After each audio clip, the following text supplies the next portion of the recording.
செஞ்ச வேண்டி செஞ்சு இந்நேரம் என்ன அடி செஞ்ச? என்னயா சாமி ஆடுற நேரம் மேடையில இருந்து வந்துட்டியா? ஏண்டியா பல்லுகள்லாம் கழட்டிடுவேன். அது பாட்டுடி, பாட்டு செஞ்சு கொலை கொலை பண்ணுவேன். ஆமா என்ன பட்ட பகலே கலவை சாப்பா போட்டுக்கிட்டு இருக்கிற? ஏன் இஷ்டம், நான் எப்படி வேணாலும் இருப்பேன். ஆமா வெளியே இருந்து போது ஏதோ ஒரு ஆம்பளை சத்தம் கேட்டுதே, யாரது? ஆம்பளை சத்தமா? பக்கத்தை விட்டு ரேடியோ கத்தி இருக்கோம். ரேடியோவா? பக்கத்து விட்டு ரேடியோவா? விடு, நானே உனக்கு ஒரு ரேடியோ கொண்டாரேன். பக்கத்து விட்டு ரேடியோ திருட போறியா? காசு கொடுத்து வாங்கிட்டு வரேன். உங்ககிட்ட ஏரியா வக்கு அக்கா, 4 காசு சம்பாதிக்க முடியாத நீ ஒரு ஆம்பளையான்னு கேட்டியே, பாத்தியா? இத பார்த்து சொல்லு, நான் ஆம்பளையா பொம்பளையா? இதுல எப்படி தெரியும்? என்ன நீங்க சந்தேகப்பட்டுட்டே இருக்கிற? வந்துட்டாரு. இன்னைக்கு தான் இவ்வளவு. நான் ஒருத்தனுக்கு அருமையான யோசனை சொல்லி இருக்கிறேன். அது மாத்திரம் அவனுக்கு பழிச்சிருச்சு. நாளைக்கு பாரு இதே மாதிரி வந்து கதவை தட்டுவேன், பணத்தை கொட்டுவேன், கெட்டி மேலத்தை தட்ட சொல்லி உன் கழுத்துல நான் தாலியை கட்டுவேன். அன்னைக்கே நமக்கு முதலிரவு. இஞ்சி, உனக்கு எனக்கு பிறக்கிற முதல் குழந்தைக்கு உங்க அப்பா பேர் வைக்கலாமா, எங்க அப்பா பேர் வைக்கலாமா? குழந்தைய உனக்கு என்னாச்சு? பச்சை ஜாக்கெட் துணி, 6 அடி சவுரி, அதே பையா தோப்பு ஐயா பிள்ளை அல்வா. இது நான் அந்த டிரைவர் பையலுக்கு கொடுத்த ஐடியாவாச்சு. அடா பாவி, இந்த வீட்டு செவரியா தாண்ட? இருக்கட்டும் இருக்கட்டும். அடே நெட்டையா இரு, உன்னை நான் குட்டையாக்குறேன். தகப்பனை எதிர்த்தாவது எவ்வளவு பெரிய போராட்டம் நடத்தியாவது நான் உங்களை கல்யாணம் பண்ணிக்கிறேன்னு சொல்லிட்டான். அடியே சிங்கி, அவன் பேரு உங்களுக்கு தெரிஞ்சிருக்குது. வேற என்ன, அவ ஜாதகம் எனக்கு நல்லா தெரியும், பிறந்த தேதியெல்லாம் தெரியும். அப்படியே கரைச்சு கொடுத்துருக்கீங்களா? ஆமா, கக்குங்க. ஆம்பளையா பிறக்க வேண்டியோ பொம்பளையா பிறந்துட்டா. ஆம்பளை மாதிரியே சட்டையும் போட்டுக்குருவா. உண்மையா இல்லையா? உண்மை உண்மை. ஆம்பளை செய்ய வேண்டிய வேலையை அவளே செய்வா. உண்டா இல்லையா? உண்டு உண்டு. அறிவு கட்டவனே ஆம்பளையா கட்டிக்க போற? வெளியே பார்த்தா தாங்க ஆம்பளை மாதிரியா இருக்கும், உள்ள பார்த்தா பொம்பளை தான். ஏன் இவ்வளவு லேட்? அதே கேக்குறேன், கொஞ்சம் கட்டுறதுக்கு லேட் ஆகி போச்சு. பூக்கடையில நம்ம பசங்க எல்லாம் ரெஜிஸ்டர் ஆபீஸ்க்கு முன்னால வெயிட் பண்றானுங்க. நம்ம பசங்களா? நம்ம பசங்க தான் இந்த மெக்கானிக் பசங்க. ராணுவ தடவாளத்தோட எல்லாருமே வெயிட்டிங். புறப்படு புறப்படு, சீக்கிரம் முடியும். கட்டின துணி கூட இல்லாம புறப்படணும். நீ கட்டின துணியோட நீ புறப்படணும். இந்த வீட்டுல இருந்து ஒரு துரும்பு கூட நீ எடுக்காம புறப்படணும். அப்படி உங்க அப்பா சாமான்ல ஏதாவது நீ ஆசைப்பட்டினா ஒரு சின்ன ஸ்பேனர் எடுத்துக்கோ. அதை வச்சு தொழில் நடத்தலாம், அதுல இருந்து குடும்பம் நடத்தலாம். என்ன சொல்றேன்?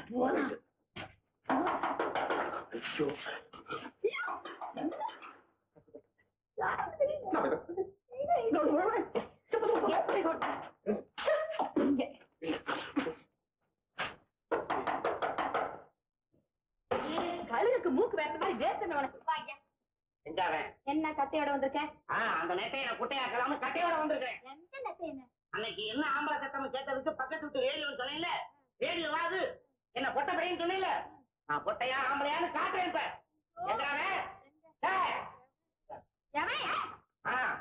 படுத்திருக்கிறான். அதே அப்பா இடத்துல பாயா.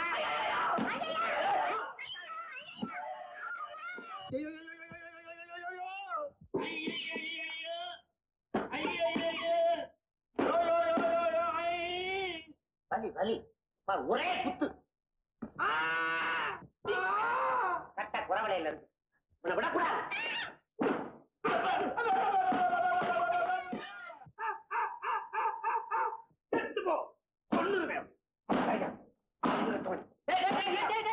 என்னடா மாமா பய பஞ்சு பஞ்சாக்கிட்டேன், பறக்கலாம் பாருங்க. அறிவு கட்ட பய தலகாணி பஞ்சுறான். ஆமா, நான் ஒரு அறிவு கட்டவன். ஆமா, இந்த பையன் இங்கதான் ஒளிஞ்சிருக்கணும். தேடுங்க. யாரா இங்கடா? நீ பையன் பெண்டாளி பண்ண காக்கரை கொண்டு வழியா வெளியே போய் ஹீரோல பாரு. ஹீரோ பாரா இங்க கிடையாது. இதுக்குள்ள இருப்பானா? என்னடா கரப்பா முச்சியா இருக்கிற இடமாடாது. போய் பாரு. மாமா மாப்பிள்ள, நீங்க பெரிய புத்திசாலி மாப்பிள்ள. அடி வாங்காமே காரியத்தை சாதிச்சிட்டீங்க. நான் முதல்ல உங்களை தப்பா நினைச்சேன். ஆனா உங்க அப்பா வீட்டுல இருந்து ஒரு ஸ்பேனரை மட்டும் எடுத்துக்கிட்டு வா, நாம தொழில் செய்து குடும்பம் நடத்தலாம்னு சொன்னீங்களே, அதுல இருந்து காலமெல்லாம் என் பொண்ணை வச்சு சோறு ஓடுதுங்கிற நம்பிக்கை எனக்கு ஏற்பட்டு போச்சு. இதுல நீங்க இந்த வீட்டுக்கு மாப்பிள்ள. இந்த பையனுக்கான சிவக்கொழுந்து, அவனுக்கு என் பொண்ணை கட்டி வச்சா